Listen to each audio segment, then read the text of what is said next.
12:45 මේ ශ්‍රී ලංකා ගුවන්විදුලි සංස්ථාවයි. මෙන්න ප්‍රවෘත්ති.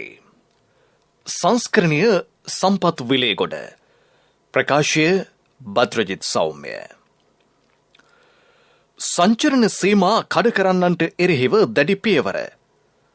වසංගත තත්ත්වයක් හමුවේ ජනතාවගේ මනස ව්‍යාකූල නොවන ආකාරයෙන් කටයුතු කිරීම දේශපාලනඥයින් හා මාධ්‍ය ආයතනවල වගකීමක් බව අවධාරණය කෙරේ. 1,50,00,000කට වැඩි කොවිඩ් එන්නත් මාත්‍රා ප්‍රමාණයක් මෙරට ජනතාවට. දිවෙන පුරා කුඹුරුවල පස පරීක්ෂා කිරීමේ වැඩපිළිවෙලක්. මීමුරේ ජනතා ගැටලුවලින් 85% විසඳුම්. කොවිඩ් එන්නත්කරණයෙන් ඉහළ ආරක්ෂාවක් සැලසෙන බව ඇමරිකානු සමීක්ෂණයකින් හෙළිවෙයි. ශ්‍රී ලංකා ප්‍රීමියර් ලීග් පාපන්දු තරඟාවලියේ ඉතිරි තරඟ ලබන 17 වෙනිදා සිට සංචලන සීමා කඩ කරන්නන්ට එරෙහිව දැඩිව නීතිය ක්‍රියාත්මක කරන බව පොලිසිය පවසයි. ජනතාව ඒ සම්බන්ධයෙන් අවබෝධයෙන් කටයුතු කිරීම වැදගත් වෙයි. බස්නාහිර පළාත ඔස්සේ ගමන් කිරීමට පැමිණි 150 දෙනෙකු සමග වාහන 73ක් ඊයේ රාත්‍රී හරවාය වූ බව පොලිස් මාධ්‍ය ප්‍රකාශක නියෝජ්‍ය පොලිස්පති අජිත් රෝහණ මහතා සඳහන් කරයි.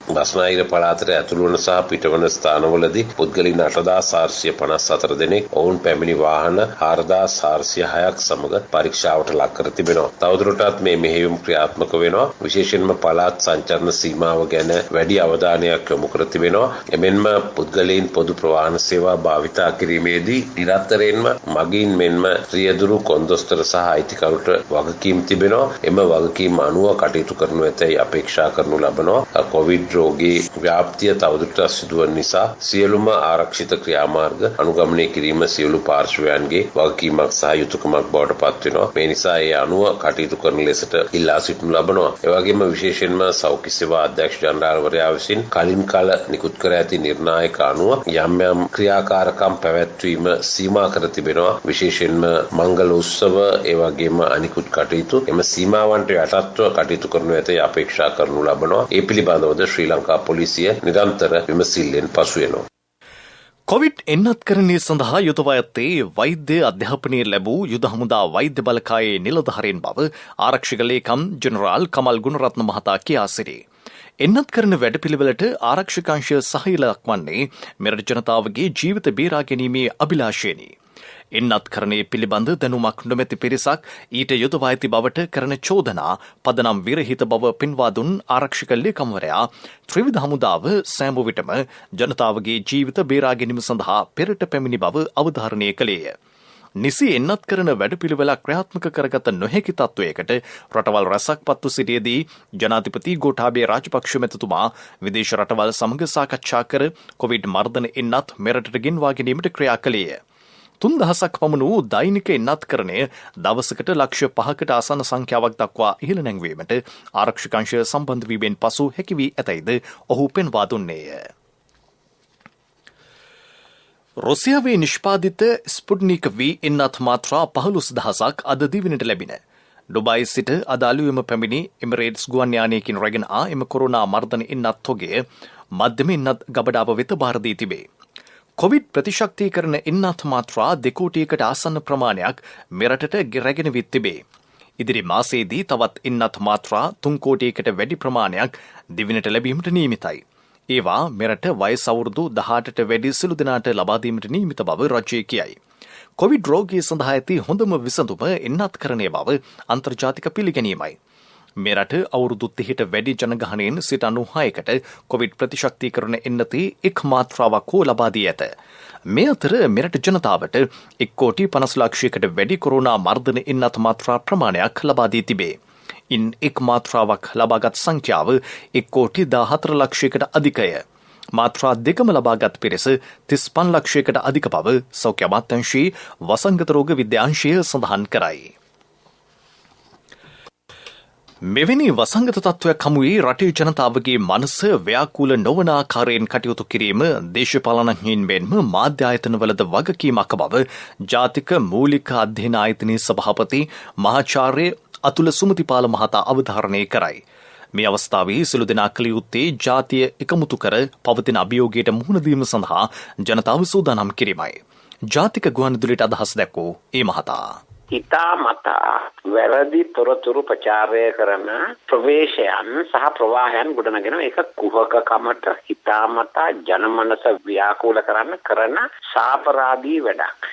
මේ ආපදාව ඇතුලේ බොරදියේ මසුන්නල්ලන දේශපාලන න්‍යාය පත්‍ර ක්‍රියාත්මක කරන්න හදන කණ්ඩායම් කල්නවා. මෙතන විශේෂයෙන් කියන්න තමයි මරණ සංඛ්‍යාව වැඩි වෙයි. හැබැයි සමස්ත ජනගහනයට මරණ සිද්ධ වෙන්නේ නැහැ. මොකද අපි සාක්ෂි වශයෙන් ගත්තාම මිලියන 2.7කට එන්නත් දෙකම ගහගෙන. ඒ ගහපු අයගෙන් මිය ගිහින් තියෙන 22යි. ඒ කියන්නේ එන්නතෙන් ආරක්ෂා වෙච්ච අය මරණ ප්‍රමාණය අඩු වෙනවා. 22 කියන්නේ එක මරණයක් වුණත් මරණ තමයි. නමුත් මේ සමස්ත ජනගහනය මැරෙනවා මහා පරිමාණයෙන් මැරෙනවා කියලා මේක කියන්නේ ඕන කමින් ජන මනස ව්‍යාකූල කරන්න. මෙන්න මේ හිතාමතා දැනුවත්ව හෝ නොදැනුවත්ව ජන මනස කලඹලා අසරණ කරලා වික්ෂිප්තභාවය වැඩි කරන්න කටයුතු කරන හැමදෙනා සාපරාධී ක්‍රියාවක්. ඒ වයින් කලබල වෙන්න එපා. දෙවින පුරා කුඹුරුවල පස පරීක්ෂා කිරීම ඉදිරියේදී ආරම්භ කරන බව කෘෂිකර්ම දෙපාර්තමේන්තුව පවසයි. එහි අධ්‍යක්ෂ ජනරාල් ආචාර්ය අජන්ත ද සිල්වා මහතා කියා සිටි නියමෝ ව්‍යාපෘතය අම්පාර දිස්ත්‍රික්කයෙන් ආරම්භ කරන බවයි. ප්‍රදේශ මට්ටමින් පස්සේ පවතින පෝෂක තත්ත්වය මත කාබනික පොහොරේ දීමට නිර්දේශ ලබා දීම මෙහි අරමුණ වී තිබේ. ලංකාවේ සම්පූර්ණ දිස්ත්‍රික්ක සේරම ආවරණය වෙනවා. අපි ගොවි මහතුරුන්ගෙන් ඉල්ලා සිටින්නේ අපේ නිලධාරීන් මහතුරු ශේෂ්ඨවලට ඒගොල්ලන්ට සහයෝගය දක්වන්න. ඒගොල්ලෝ එක්ක මේ වැඩසටහන යන්න මොකද තමන්ගේ පස කොහොමද කියන එක ගැන හොඳ අවබෝධයක් මේ ගොවි මහතුරුන්ට මේ පරීක්ෂණය වගේ ලැබෙනවා. පසක කාබනිකද රසායනිකද කියනකට වැඩිය පසේ තියෙන නයිට්‍රජන්, ෆොස්ෆරස්, පොටෑසියම් සහ අනිකුත් මූලද්‍රව්‍ය සහ pH එකේ ඊළඟට ලවණතාවයක් තියෙනවා. මෙන්න මේ ටික තමයි හැම වෙලේම පසක බැලිය යුත්තේ. ඒක මත තමයි පසේ නිෂ්පාදකතාවය රඳා පවතින්නේ. ඉතින් අපි මේකෙදි කරන්නේ අන්න ඒ සංවිධිය බලන එක. ඒතකොට ඊට පස්සේ තමයි අපි මේ දාන කාබනික පොහොරවලත් ඒ සංවිධියත් එක්ක එකතු කරලා අපිට අවශ්‍යතාවයේ ගසේ අවශ්‍යතාවය කොහොමද ලබා දෙන්නේ කියන එක අපි කතා කරේ. එහෙම වුණොත් තමයි උපරිම නිෂ්පාදනය නැත්නම් ප්‍රශස්ත නිෂ්පාදනයක් අපිට අපේක්ෂා කරන නිෂ්පාදනය සඳහා යන්න පුළුවන් වෙන්නේ. ඒකයි අපි අරමුණ. මේ ප්‍රවෘත්ති ශ්‍රී ලංකා ගුවන්විදුලි සංස්ථාවෙන් ස්වර්ණ ප්‍රදීප උකත් සේවාව ඔබට හුරු පුරුදු මහජන බැංකුවෙන්.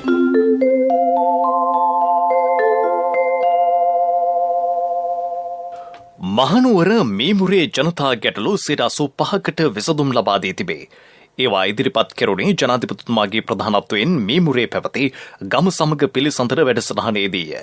මේ වසර අවසන් වීමට පෙර සිළු සංවර්ධන ව්‍යාපෘති අවසන් කරන බව මධ්‍යම පළාත් ආණ්ඩුකාර ලලිත් යූ ගමගේ මහතා සඳහන් කළේය.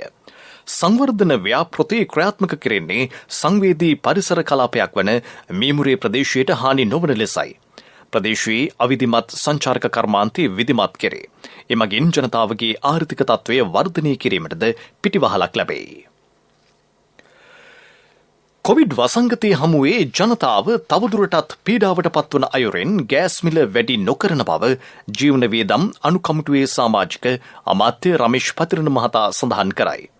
පාරිභෝගිකයාට අසාධාරණයක් නොවන ලෙස ගෑස් අර්බුදය සම්බන්ධයෙන් රජය ක්‍රියා කරන බවද ඔහු පැවසීය.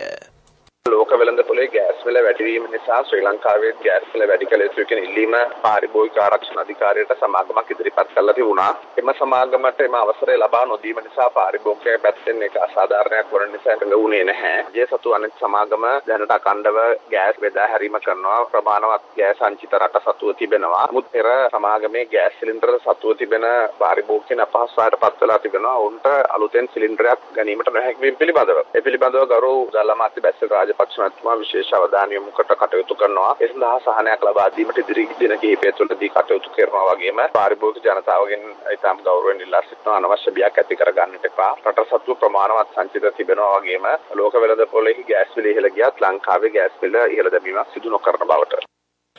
උපැන්න මරණ සහ විවාහ සහතික වේගවත්ව සහ කාර්යක්ෂමව ලබා ගැනීම සඳහා හඳුන්වා දී ඇති මාර්ගගත ක්‍රමයෙන් අක්‍රමිකතා අවම වන බව රජය පවසයි. මේ හඳුන්වා දී ඇත්තේ සෞභාග්‍යයේ දැක්ම ප්‍රතිපත්ති ප්‍රකාශයේ සඳහන් ජනතා කේන්ද්‍රීය ඩිජිටල් ආණ්ඩු ක්‍රමය යටතේය. රෙජිස්ට්‍රාර් ජෙනරාල් දෙපාර්තමේන්තුව ඉකුත් දෙවැනිදා සිට සිය නව ක්‍රමය හඳුන්වා දී තිබේ. වැඩි විස්තර www.rtm.gov.lk rgd.gov.lk වෙබ් අඩවියෙන් හෝ 0112 889 518 යන දුරකථන අංකෙන් ලබාගත හැකිය. උපැන්න මරණ සහ විවාහ සහතික සීග්‍රගාමී තැපෑල මගින් හෝ ළඟම ඇති ප්‍රාදේශීයකම් කාර්යාලයෙන් ලබා ගැනීමේ හැකියාව ජනතාවට සැලසේ. සඳහිරු සෑයේ චූඩාමානික්කේ සහ කොත් වහන්සේ රැගත් පෙරහර අද උදෑසන කොරතොට රජමහා විහාරස්ථානයෙන් කැලණිය රජමහා විහාරස්ථානය බලා ගමන් ආරම්භ කළේය. අද පස්වරුවේ එම පෙරහර කැලණිය රජමහා විහාරස්ථානයට ළඟාවීමට නියමිතයි. අද උදෑසන ආරම්භ වූ එම පෙරහර කඩුවෙල නවනුවර පාර විහාරමාවත අංගොඩ ගොතටුව නවනගරය කොටිකාවත්ත මෙගොඩ කොළොන්නාව උරුගොඩවත්ත සේදවත්ත පෑලියගොඩ මන්සන්දිය සහ බියගම පාර හරහා කැලණිය රජමහා විහාරස්ථානය දක්වා ගමන් කිරීමට නියමිතයි. මේ අතර මහනුවර ඇසල පෙරහර මංකල්ලය ජන සහභාගීත්වයකින් තොරව පවත්වන බව ශ්‍රී දළදා මාලිගාවේ දේවඩන නිලමේ නිලංග දෑල මහතා පැවසීය. පෙරහරට සම්බන්ධ වන සියලු දෙනා ජෛව බබුලක් ලෙස ක්‍රියා කරනු ඇත. ප්‍රථම කුඹල් පෙරහර ලබන 13 වෙනිදා විධි සංචාරය කරයි. අවසන් රන්දෝලි පෙරහර පැවැත්වෙන්නේ ලබන 22 වෙනිදාය. මීළඟට ප්‍රමුඛ පුවත. මහජන බැංකුවෙන් රන් පවුමකට ලබා දෙන අත්තිකාරම් මුදල් දැන් තවත් වැඩි කළා. ඔබේ රන් බහඬ සඳහා රාජ්‍ය බැංකුවක ආරක්ෂාව සමග දිවයිනේ විශාලතම ශාඛා ජාලයෙන් සේවාව. ස්වර්ණ ප්‍රදීප උකත් සේවාව ඔබට හුරු පුරුදු මහජන බැංකුවෙන්. ප්‍රමුඛ පුවත ඔබ වෙත ගෙනෙන්නේ සෑම ගෙදරකම සිටිය යුතු වෙද මහත්මයා සිද්ධාලේප. මුල්‍ය සේවා සපයන ආයතන සම්බන්ධයෙන් පැමිණිලි හැසිරවීමේ ක්‍රියාවලිය විධිමත් කෙරේ. ඊට අදාළව ශ්‍රී ලංකා මහ බැංකුවෙන් සිදු කෙරෙන විමසීම් සඳහා ක්ෂණික දුරකථන අංකයක්ද හඳුන්වා දී ඇත. 1935 එම අංකයයි. භාෂා තුනෙන්ම සිදු කරන මහජන විමසීම් පහසු කිරීම සඳහා එම දුරකථන අංකය හඳුන්වා දී ඇත. මුල්‍ය සේවා ආයතන සම්බන්ධයෙන් පැමිණිලි ඉදිරිපත් කිරීම සඳහා විශේෂ ආකෘති පත්‍රයක් ශ්‍රී ලංකා මහ බැංකුව මුල්‍ය පාරිභෝගික සමුදතා දෙපාර්තමේන්තුව හඳුන්වා දී ඇත. ප්‍රමුඛ පුවත ඔබ වෙත ගෙන ආවේ සෑම ගෙදරකම සිටිය යුතු වෙද මහත්මයා සිද්ධාලේප. ශක්ති හඬ අවධානය පිණිසයි. රජයේ රෝහල්වල ඇඳන්වලින් 50% කොරෝනා ආසාදිතයන් සඳහා වෙන් කෙරේ. ඊට අවශ්‍ය ක්‍රියාමාර්ග ගන්නයි දැනුම් දෙමින් සෞඛ්‍ය අමාත්‍යාංශයේ චක්‍රලේඛයක් නිකුත් කර තිබේ. හදිසි රෝගීන්, ගැබිණි කාන්තාවන් ආදීන් සඳහා සිදු කරන ශල්‍ය කර්මාදී සාමාන්‍ය කටයුතු වලට බාධා නොවන පරිදි කොරෝනා ආසාදිතයන්ට රෝහල්වල ඉඩ වෙන් කිරීම අරමුණයි. කොරෝනා ආසාදිතයන්ට ප්‍රතිකාර කරන ප්‍රධාන රෝහල්වලදී සුවය ලබන අය අමතර ප්‍රතිකාර සඳහා අතරමැදි ප්‍රතිකාර මධ්‍යස්ථානවලට යොමු කර ප්‍රධාන රෝහල්වල නව ආසාදිතයන්ට ඉඩ සැලසීමේ ක්‍රමවේදයක්ද සකස් කෙරේ. විදෙස් පුවත්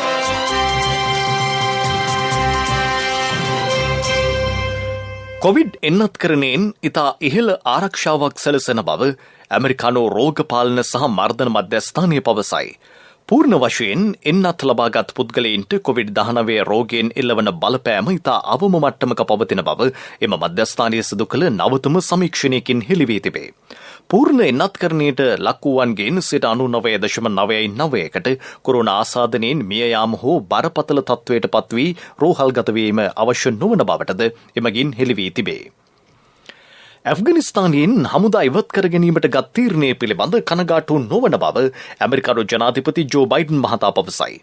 වසර 20ක් හමුදා මෙහෙයුම් වලින් පසු එක්සත් ජනපදයේ ප්‍රමුඛ හමුදා ඉවත් කර ගැනීමට ඇමරිකාව කටයුතු කළේය. ඒ සමග ඇෆ්ගනිස්තානයේ ප්‍රචණ්ඩ ක්‍රියා ඉහළ ගිය අතර තලිබාන් සංවිධානය සිය බලය තහවුරු කර ගැනීමට ක්‍රියා කළේය. එරට පළාත් 8ක පමණ බලය එම සංවිධානයේ යටතට පත්ව තිබේ. ඇමරිකානු ජනාධිපතිවරයා ඇෆ්ගනිස්තානයේ සිරු නායකයන්ගෙන් ඉල්ලා සිටියේ එක්සත් වී තම ජාතිය වෙනුවෙන් සටන් කරන ලෙසයි. ඇෆ්ගනිස්තානයේ සටන් හේතුවෙන් සාමාන්‍ය වැසියන් දහසකට වැඩි පිරිසක් මිය ගොස් ඇතැයි එක්සත් ජාතීන්ගේ සංවිධානයේ වාර්තා පෙන්වා දෙයි. පෙරසර සංවර්ධනයක පුවත් සම්පින්ඩනය සංවර්ධන පුවත් ඔබ වෙත ගෙනෙන්නේ නවීන තාක්ෂණයේ බලමහිමය මෙල්වා QST අපේ රටේ අපේම දෙයක්. බෝධින් මොහොත ලක්ෂ ගණනින් වාසනාවන්තයින් මේ කරන CAV ජනජය වාසනා ආරම්භුණා. අගෝස්තු 15 දක්වා ඔබේ විල්පතට 140ක් දක්වා වට්ටම්. මාසික දිනුම් මැදීමෙන් රුපියල් 3000කට වැඩි විල්පත් සඳහා වටිනා අත්‍රැක්ටර් දිනා ගන්න. ජල මූලාශ්‍රය සංරක්ෂණය හා පරිසර අලංකරණ වැඩසටහනක් ක්‍රියාත්මක කෙරේ. එය ක්‍රියාවට නංවන්නේ ජල සම්පාදන අමාත්‍යාංශය මගිනි. රජයේ ප්‍රජා ජල අභිමානී වැඩසටහනට සමගාමීව මෙම වැඩසටහන ක්‍රියාත්මකයි.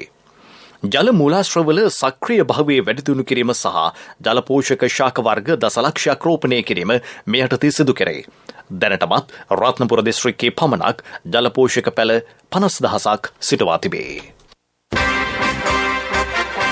පෙරසර සංවර්ධනයක පුවත් සම්පින්ඩනය සංවර්ධන පුවත් ඔබ වෙත ගෙන ආවේ මහත්තයා ගේ හදනවනේ. ඔව් මුදලාලි මම මේ ආවෙත් හොඳ කම්බි ටිකක් ගන්න කියලා. මම දෙන්නම් මහත්තයාට ඉස්තරම්ම කම්බි ජාතිය. මට ඕන මුදලාලි මෙල්වා කම්බි.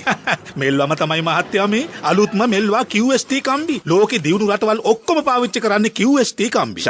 මට මුදලාලි මිලිමීටර් 16 කම්බි වලින් දෙන්නකෝ. බය වෙන්න එපා මහත්තයා. මිලිමීටර් 10 ඉඳලා 32 වෙනකල්ම SLS සහතිකෙත් තියෙනවා. අනික ඕන හાર્ඩ්වෙයාර් එකකින් ගන්නත් පුළුවන්. නවීන තාක්ෂණයේ බලමහිමය මෙල්වා QST අපේ රටේ අපේම දෙයක්. බෝධින් මොහොත ලක්ෂ ගණනින් වාසනාවන්තයින් මේ කරන CAV ජනජය වාසනා ආරම්භුණා. අගෝස්තු 15 දක්වා ඔබේ විල්පතට 140ක් දක්වා වට්ටම්. මාසික දිනුම් මැදීමෙන් රුපියල් 3000කට වැඩි විල්පත් සඳහා වටිනා අත්‍රැක්ටර් දිනා ගන්න.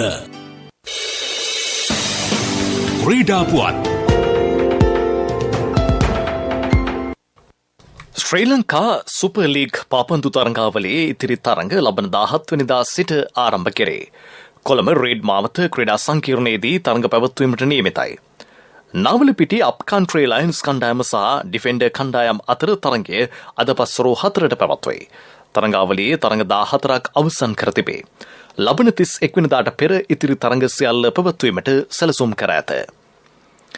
එක්සත් අරාබි එමිල් රාජ්‍යයේ පැවැත්වීමට නියමිත ආසියා සත් සමාජික රග්බි තරඟාවලියට සහභාගී වීමේ අවස්ථාව ශ්‍රී ලංකාවට අහිමි වීමේ අවදානමක් මතුව තිබේ. කොවිඩ් වසංගතය හේතුවෙන් මෙරට රග්බි ක්‍රීඩාව යලි ආරම්භ නොවීම ඊට හේතුවයි. ලෝකයේ බොහෝ රටවල් රග්බි ක්‍රීඩාව යලි ආරම්භ කර තිබේ. මෙරට රග්බි ක්‍රීඩාව ආරම්භ කිරීමට ක්‍රීඩා කවුන්සිලය සහ රග්බි නිලධාරීන් අතර සාකච්ඡා කෙරුණද එය සාර්ථක වී නොමැත. ව්‍යාපාරික පුවත් ඔබ වෙත ගෙන එන්නේ ජාතික ඉදිරිකිරීමේ බැංකුවෙන් ඔබ වෙත ගෙනෙන සියල් සපිරි ඇප් එක NSB Pay. රාජ්‍ය ව්‍යාපාර සවිබල ගැන්වීම සඳහා සහනදායී කොන්දේසි යටතේ කාරක ප්‍රාග්ධන ණය යෝජනා ක්‍රමයක් ක්‍රියාත්මක කෙරේ. 282ක් වූ පූර්ණ සහ අර්ධ වශයෙන් රජයට අයත් ව්‍යාපාරවල මෙහෙයුම් කටයුතු කොවිඩ් වසංගතය හේතුවෙන් පසුබෑමට ලක්ව තිබේ. පසුගිය වසරේදී රජය ක්‍රියාත්මක කළ සෞභාග්‍ය කොවිඩ්-19 යලි නගා සිටුවීමේ පහසුකම නැමැති ණය යෝජනා ක්‍රමය මගින් ව්‍යවසායකින් 53200කට කාරක ප්‍රාග්ධන ණය ලබා දී තිබේ. ලබා දී ඇති මුදල රුපියල් බිලියන 156කි. ව්‍යාපාරික පුවත් ඔබ වෙත ගෙන ආවේ ඔබේ සියලුම බැංකු කටයුතු වඩාත් සුරක්ෂිතව පහසුවෙන් කරගන්න ජාතික ඉදිරිකිරීමේ බැංකුවෙන් ඔබ වෙත ගෙනෙන සියල් සපිරි ඇප් එක NSB Pay. මුදල් හුමාරු, බිල්පත් ගෙවීම්, ප්‍රීලෝඩ්, ක්‍රෙඩිට් කාඩ් ගෙවීම්, ලංකා QR ආදී සේවාවන් රැසක් සමගින් බැංකු ගිණුම් කිහිපයක් සමග එකවර ලියාපදිංචි වීමේ පහසුකම. ඔබ කොතැනක සිටියත් ඔබේ බැංකු කටයුතු එසැනින් කරගන්න ඩිජිටල් විසඳුම Play Store හෝ App Store හරහා දැන් නොමිලේම ඩවුන්ලෝඩ් කරගන්න NSB Pay. වැඩි විස්තර ළඟම පිහිටි ශාඛාවෙන් හෝ 0112 379යි 379 අමතන්න. කොන්දේසි සහිතයි. ආර්ථික පුවත් ආවරණය ඔබේ ඕනම අවශ්‍යතාවයකට සුදුසු මූල්‍ය විසඳුම් දෙන එන අය දියුණු වෙන අය එන LOLC සමූහය එන්න දියුණු වෙන්න. රුපියල් කෝටි 3050ක් වටිනා භාණ්ඩාගාර බිල්පත් අද නිකුත් කෙරේ. දින 91න් දින 182න් සහ දින 364න් කල්පිරණ ලෙස ඒවා නිකුත් කෙරින. වෙන්දේසිය අද පෙරවරුවේ පැවතුණු බව ශ්‍රී ලංකා මහ බැංකුව පවසයි. ආර්ථික පුවත් ආවරණය අයියෝ ආද අප්පා මේ යන්නේ නෑනේ මේ ඔය වසන්තයි යන්නේ. ඇයි මල්ලි මොකද හදිස්සිය නෑ අයියේ ඉතින් සල්ලි තමයි හදිස්සිය. ඇත්තද? හැබැයි සල්ලි හදිස්සි උනාට මල්ලි හදිස්සි වෙන්න එපා. ඕනම LOLC ෆයිනෑන්ස් ශාඛාවක 3 wheeler එකේ පොත තියලා එවලේම සල්ලි ගන්න. LOLC ෆයිනෑන්ස් වීල් පොතට කෑෂ්. වීල් පොතට ඉවිලෙම කෑෂ් අතට. බස්නාහිර සබරගමුව මධ්‍යම සහ වයිඹ පළාත්වලත් ගාල්ල සහ මාතර දිස්ත්‍රික්කවලත් විටින් විට වැසි ඇතිවන බව කාලගුණ විද්‍යා දෙපාර්තමේන්තුව පවසයි. සෙසු ප්‍රදේශවල සවස 2 පසු වැසි හෝ ගිගුරුම් සහිත වැසි ඇතිවේ. හම්බන්තොට දිස්ත්‍රික්කයේ සුළඟේ වේගය පැයට කිලෝමීටර 50 දක්වා වැඩි විය හැකිය. ගිගුරුම් සහිත වැසි සමග తాවකාලික තද සුළං සමග වැසි ඇති විය හැකි බව එම දෙපාර්තමේන්තුව නිවේදනය කරයි.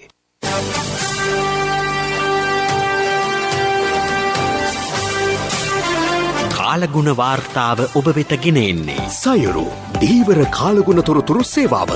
ඔබගේ ප්‍රදේශයට අදාළ කාලගුණ තොරතුරු නොමිලේ එසැනින් ඔබේ ඩයලොග් දුරකථනයට 828 අමතා ලියාපදිංචි වන්න. දීවර හා ජලජ සම්පත් දෙපාර්තමේන්තුව සහ කාලගුණ විද්‍යා දෙපාර්තමේන්තුවේ ඉදිරිපත් කිරීමකි. සයුරු සමග සොරැකීම.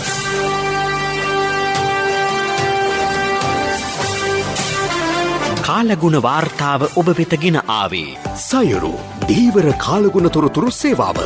ඔබගේ ප්‍රදේශයට අදාළ කාලගුණ තොරතුරු නොමිලේ එසැනින් ඔබේ ඩයලොග් දුරකථනයට 828 අමතා ලියාපදිංචි වන්න. දීවර හා ජලජ සම්පත් දෙපාර්තමේන්තුව සහ කාලගුණ විද්‍යා දෙපාර්තමේන්තුවේ ඉදිරිපත් කිරීමකි. සයුරු සමග සොරැකීම. යලි සිරස්තල සංචරණ සීමා කඩ කරන්නන්ට එරෙහිව දැඩි පියවර. වසංගත තත්ත්වයක් හමුවේ ජනතාවගේ මනස ව්‍යාකූල නොවන ආකාරයෙන් කටයුතු කිරීම දේශපාලනඥයින් සහ මාධ්‍ය ආයතනවල වගකීමක් බව අවධාරණය කෙරේ. 1,50,00,000කට වැඩි කොවිඩ් එන්නත් මාත්‍රා ප්‍රමාණයක් මෙරට ජනතාවට දෙවෙනි පුරා කුඹුරුවල පස පරීක්ෂා කිරීමේ වැඩපිළිවෙලක්. මීමුරේ ජනතා ගැටලුවලින් 85%කට විසඳුම්. කොවිඩ් එන්නත් කරණයෙන් ඉහළ ආරක්ෂාවක් සැලසෙන බව ඇමරිකානු සමීක්ෂණයකින් හෙළිවේ. ශ්‍රී ලංකා ප්‍රීමියර් ලීග් පාපන්දු තරඟාවලියේ ඉතිරි තරඟ ලබන 17 වෙනිදා සිට. අපගේ මෙම ප්‍රවෘත්ති ප්‍රකාශය www.slbc.lk වෙබ් අඩවිය ඔස්සේද සවන් දිය හැකියි. දිවා ප්‍රවෘත්තින් සමාප්තයි. මීළඟ ප්‍රධාන ප්‍රවෘත්ති ප්‍රකාශය සවස 6ට බලාපොරොත්තු වන්න.